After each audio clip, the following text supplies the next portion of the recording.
A Swiss person is defined as someone who's a citizen of Switzerland or resides in Switzerland, regardless of their ethnic background.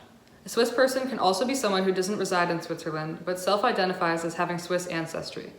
Because of this, most members of Swiss culture reside in the Swiss Confederation, otherwise known as Switzerland, which is located in Central Europe. The first main belief in Swiss culture is that people should have a firm separation between professional and personal life. It would be considered inappropriate for a colleague to contact you outside of working hours.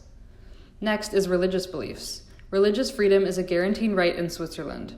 Around 60% of Swiss people practice Christianity, 30% have no religious affiliation, and around 10% practice other religions such as Islam or Judaism. The last main belief is related to gifts. It's good social etiquette in Switzerland for someone to bring a small gift when being hosted by someone. This could include wine, chocolate, or an odd number of flowers because odd numbers symbolize good luck. One of the most important values in Switzerland is punctuality. Swiss people value when people are on time for an event, whether it be a corporate event or even a social gathering. Next is greetings. Swiss people see greetings as an important part of being polite. It's customary to greet everyone you see in Switzerland with even a simple hello, even if you don't know them. Third is clothing. Swiss people usually value when people wear neat and stylish clothes. It's less common for someone to be wearing sweatpants and overly casual clothes in public in Switzerland.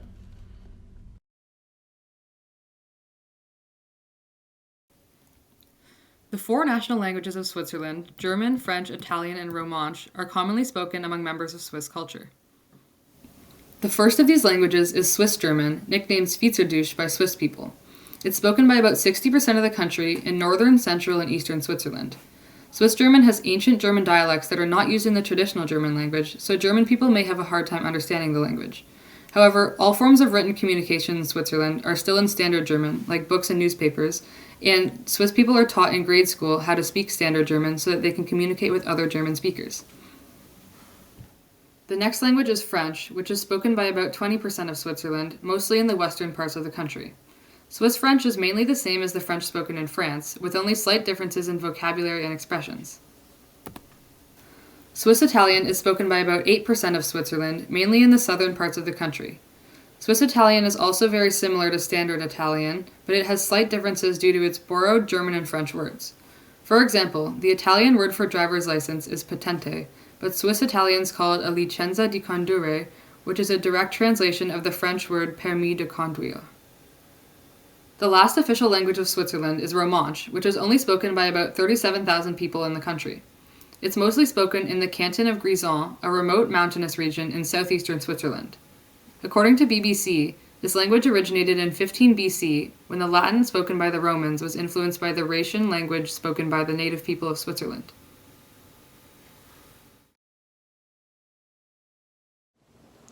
Switzerland has similar gender roles to Canada in that gender equality is valued and there is near gender parity in many fields of work such as health and education.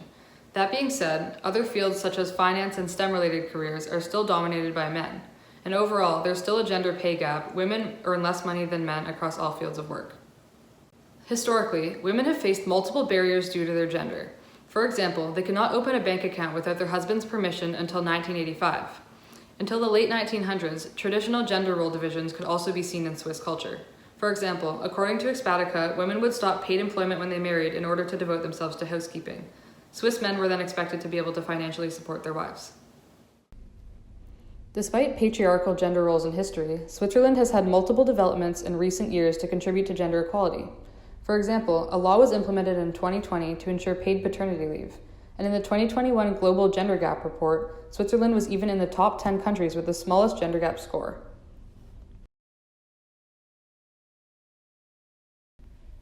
Three important ceremonies in Swiss culture are the Schegada, Unspannenfest, and Sechseleuten.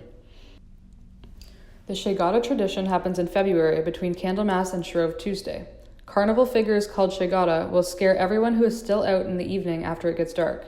These creatures are typically covered in fur and wearing skull masks. Unspannenfest is a ceremony that only takes place every 12 years. It started as a festival in 1805 to celebrate peace, and it's now one of the biggest tourist attractions in Switzerland. At this festival, many Swiss traditions can be seen, like Swiss clothing and dancing, stone throwing, wrestling, Alp horn blowing, and yodeling. The Sechseleuten focuses on the Boog, a masked character known for frightening children during carnival season. In this April ritual, a straw sculpture of the Boog is burned on a bonfire to predict the weather for the summer. The faster it burns, the more hope there is of a warm summer. Music is a crucial part of Swiss culture. In fact, Switzerland has the largest number of music festivals by area of any European country. Swiss folk music is mostly dance music, with the most common instruments being violins, clarinets, and Orgel, which is the Swiss German word for accordion. Another traditional Swiss instrument is the Alphorn, which was originally a signaling instrument used by herdsmen in the mid-15th century. Although there's no art style specifically classified as Swiss art, there are often recurring themes in the art produced by Swiss people. For example, it's often focused on the Alps or on a living environment close to the Alpine mountains. Swiss culture also has large contributions to architecture and design. Swiss people are responsible for designing world-renowned buildings like the Olympic Stadium in Beijing and the Museum of Modern Art in San Francisco. One of the most common and well-known Swiss cultural foods is fondue, which comes from the French word fondre, to melt. It's made of cheese, wine, and garlic, and it's an important part of Swiss culture because of its historical origins. It started in the 18th century in Switzerland as a way to stretch resources of cheese, wine, and bread in the winter months. After the war ended and people didn't have to ration their food anymore, fondue became a symbol of Swiss unity and a staple winter food in Switzerland. Next, another popular food in Swiss culture is Swiss chocolate, a traditionally smooth and creamy version of normal milk chocolate.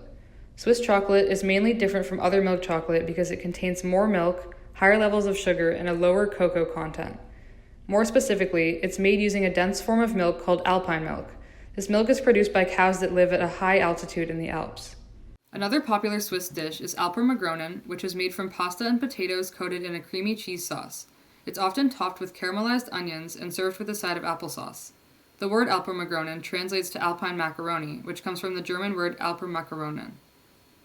Rosti is often recognized as the national dish of Switzerland. It consists of grated potatoes that have been pan-fried, and it's sometimes garnished with bacon, onion, egg, or cheese. It started as a dish eaten by Swiss farmers for breakfast. Thank you for watching my video on the traditions, diversity, and unique culture of Swiss people.